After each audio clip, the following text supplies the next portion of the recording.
Lorsque nous décortiquons le vêtement sacerdotal du faux prophète, la parole nous enseigne ici qu'ils n'ont aucune reconnaissance pour la rédemption par le sang de Jésus. Ils ne reconnaissent pas que Jésus-Christ est mort à la croix. 2.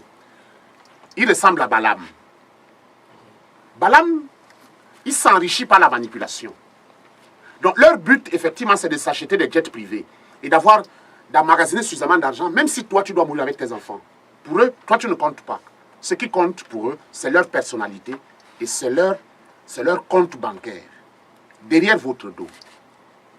Tu vas voir qu'eux, ils ne travaillent pas même. Certains d'entre eux ne travaillent pas. Mais comment quelqu'un qui ne travaille pas viole la recommandation de Paul qui dit que celui qui ne travaille pas ne mange pas non plus? Il viole la recommandation, il trouve le prétexte que nous travaillons dans l'évangile. Pourtant, c'est le même apôtre Paul lui-même. Pourrait-il travailler comme l'apôtre Paul? Mais c'est l'apôtre Paul qui a dit que celui qui ne travaille pas ne mange pas non plus. Donc, ils sont dépourvus du Saint-Esprit. Parce que quand Jésus les a appelés, que celui qui a soif, qu'il vienne boire, pour qu'en buvant, que la source d'eau de vie éternelle jaillisse en eux. Ils ne sont pas venus. Jean 7, 37, 39, ils ne sont pas venus. Quand Jésus les a appelés à venir boire dans sa source, ils ne sont pas venus. Jacques les appelle des mares vides, desséchées. Ils n'ont pas le Saint-Esprit. Ils ont des discours intelligents. C'est pourquoi ils vont à l'école biblique, pour apprendre ce qu'on appelle le discours, pour apprendre ce qu'on appelle la rhétorique, pour apprendre ce qu'on appelle la thèse et l'antithèse, pour aller apprendre ce qu'on appelle l'analyse. Vous voyez, ils sont éloquents, ils sont prétentieux, mais ils n'ont pas le Saint-Esprit. Et c'est des voleurs. Donc, à partir de ce moment-là, ils voleront, tueront, mentiront, peu importe. Peu importe. Ce qui compte pour eux, c'est tenir en captivité. Et c'est ça, le système satanique de la bête. Il corrompt la liberté chrétienne. Ça veut dire que devant eux, tu n'es jamais libre.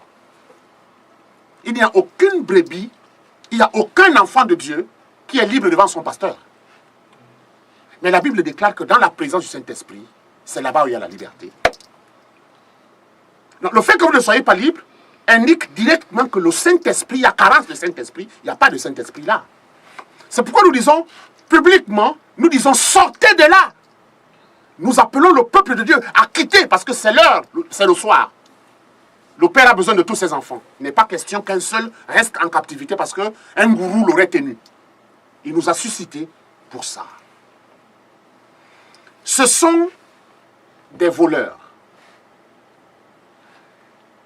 Ils retournent toujours à leur péché. Ils n'ont jamais connu la sanctification. Ils ne connaissent pas la vie de Jésus. Mais ils font à l'apparence. C'est pourquoi ils mélangent à leur apparence de la manipulation, de l'extravagance. Ils parlent des miracles. Eux-mêmes, il y a un miracle qui a été prononcé contre eux. C'est qu'ils n'entreront pas dans le repos de Dieu. On les appelle à la repentance. Nous sonnons de la trompette pour qu'ils ne répondent pas à la repentance. Voilà ce que nous disons.